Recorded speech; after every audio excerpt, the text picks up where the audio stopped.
عرض سلام و شب بخیر دارم خدمت شما همراهان عزیز. امیدوارم حال دلتون خوب باشه و لبتون خندون. امشب اومدیم با یک آموزش دیگه، با یک آهنگ دیگه، با یک کیبورد نوازی دیگه در یک شب خوب با شما هنرآموزان عزیز. امیدوارم که هر جا هستین حال دلتون عالی باشه. همین اول ویدیو بهتون بگم ممنونتون میشم اگر ویدیو رو لایک کنید، کامنت بذارید، برای دوستانتون ارسال کنید و همچنین سابسکرایب کنید کانال بنده رو. خیلی خیلی خیلی سپاسگزارتون هستم. خب امروز میخوایم آهنگ داغ یک عشق قدیمو از گوگوش رو تمرین کنیم. داغ یک عشق قدیمو از گوگوش خیلی آهنگ خوبیه، خیلی آهنگ قشنگه، نوستالژیه، هممون باش خاطره داریم. خیلی آهنگ شیرینی هم هست. من که کیف میکنم از گوش کردن این آهنگ. واقعا آهنگ قشنگه، واقعا دارم میگم. امیدوارم که شما هم بتونید این آهنگ رو در بیارید، تنظیمش کنید، اجرا کنید، کیف کنید با خودتون، با اجراتون، با نوازندگیتون. منم تازه آهنگ رو تنظیم کردم، تازه روی این آهنگ کار کردم. میخوام امشب با شما به اشتراک بذارم از تمریناتم. همچنین اگر چیزی مبحثی به دردتون میخوره بهتون بگم. اگر توی نوازندگی و تمرینم چیزی به دردتون میخوره همینطور خودتون ببینید و استفاده کنید. پیانو نوازی بکنیم اول ویدیومون.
داغ عشق قدیم رو پیدا کنیم و ریتمش رو تنظیم کردم با صدا و اینا بزنیم و ببینیم چی میشه. یک پیانو نوازی کردیم دستمون یکم باز شه، ببینیم چه کار میخوایم بکنیم امشب. خب داغ یک عشق قدیم، داغ عشق. من اینتروهاشم تنظیم کردم. این آهنگو خیلی خوبه، با اینترو میزنی خیلی حس بهتری میده. اینتروشم تنظیم کردم. یک گوش بکنم اولش.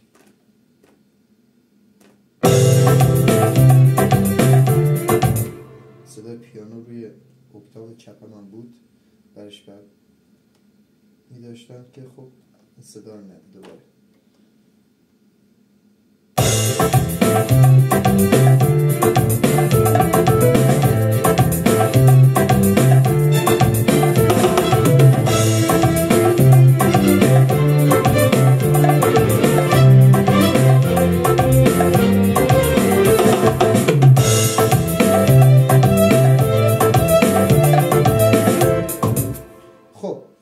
استرینگ خیلی ملایمی زیر آهنگ هستش، اون پر میکنه آهنگو، قشنگ میکنه. حالا ما خودمونم میزنیم.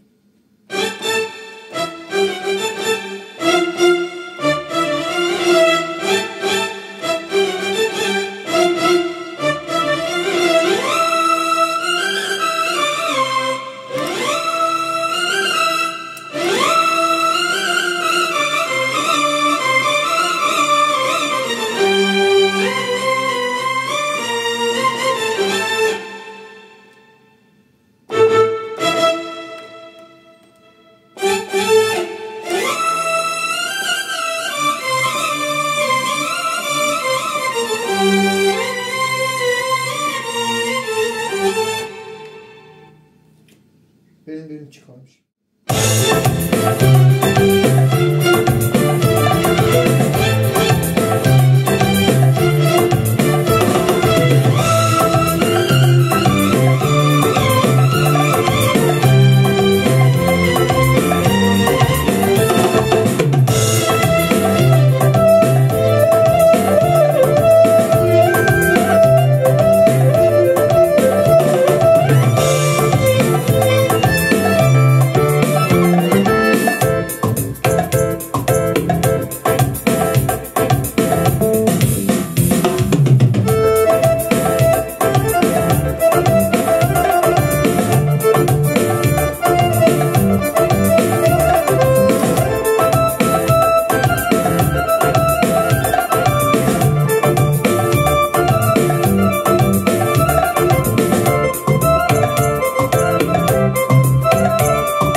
این بود مجموعه از آهنگ داغ یک عشق قدیم و اومدی تازه کردی. من خودم دستام نمیچسبه رو ساز روی این آهنگ، چون خب میگم تازه این آهنگو تمرین کردم و تنظیمش کردم و دارم روش کار میکنم. حالا باید تمرین زیاد انجام بدم. ببخشید عذرخواهی میکنم یه لحظه صدای کیبورد کلا قطع شد، به خاطر خود کیبورده. وقتی صدای خورده میره بالاتر خودش صدا رو قطع میکنه، آلارم میده که بلندگوها آسیب نبینه. این از این. خب بریم از ابتدای آهنگ با هم بریم، یک پله پله.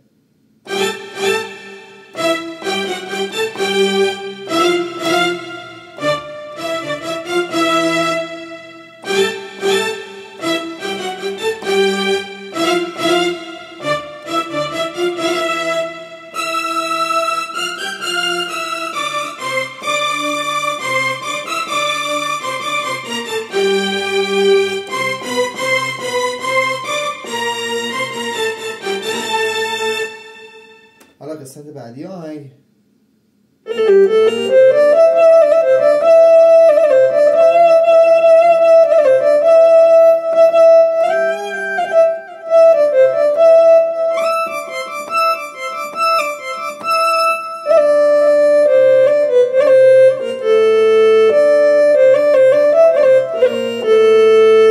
و دوباره این قسمت دوباره میره.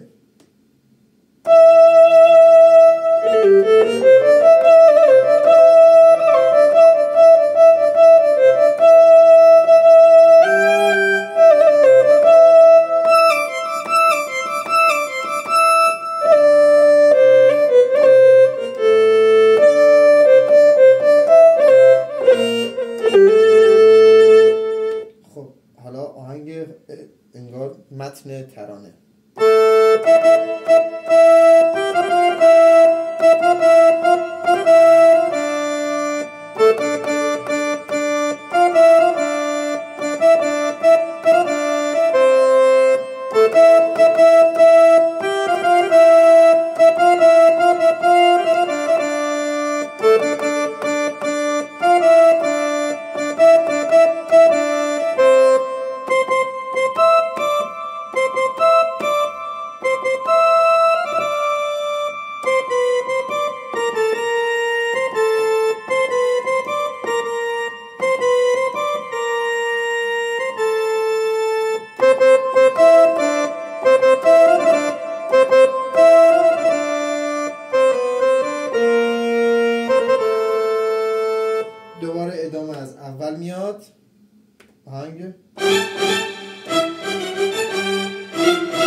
بالای آهنگ که اوج آهنگه.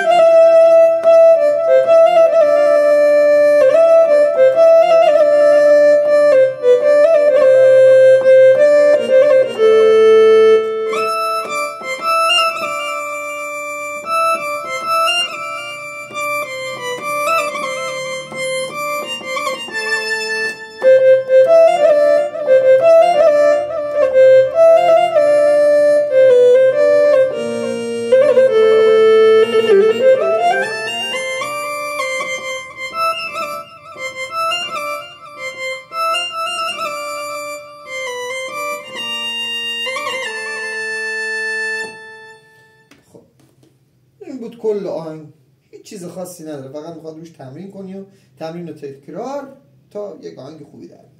پس از اول میریم با اینتروش.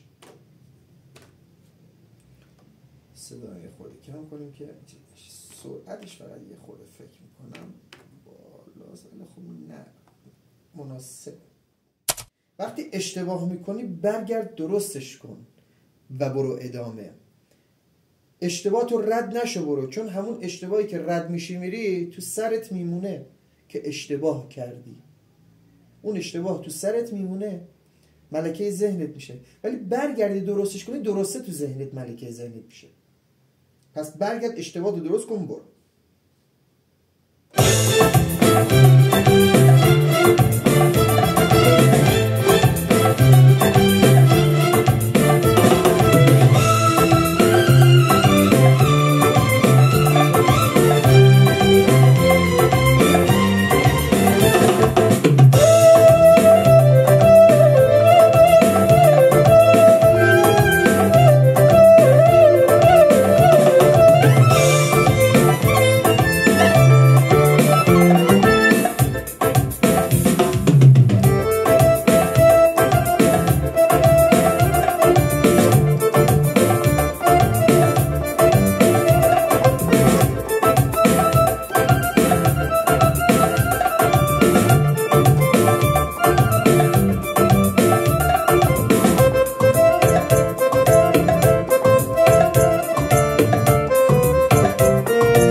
کامل زدیم، دقت کردین هر جا اشتباه کردم برگشتم درستش کردم دوباره زدم.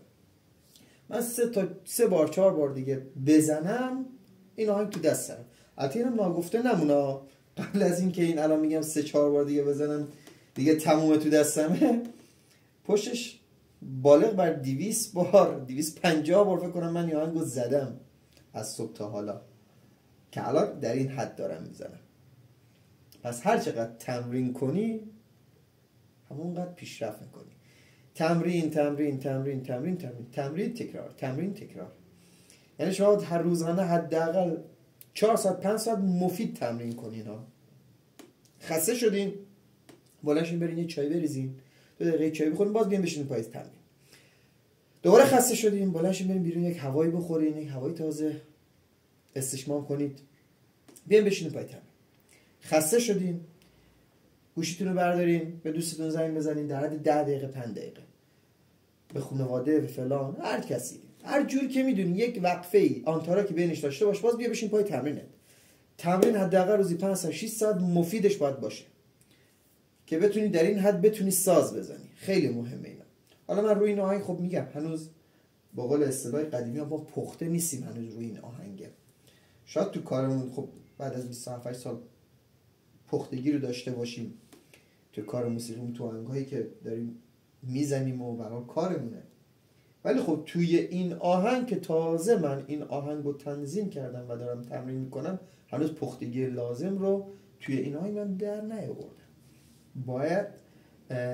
باید این آهنگ رو پخته تر از اینا بزنم، چون به هر حال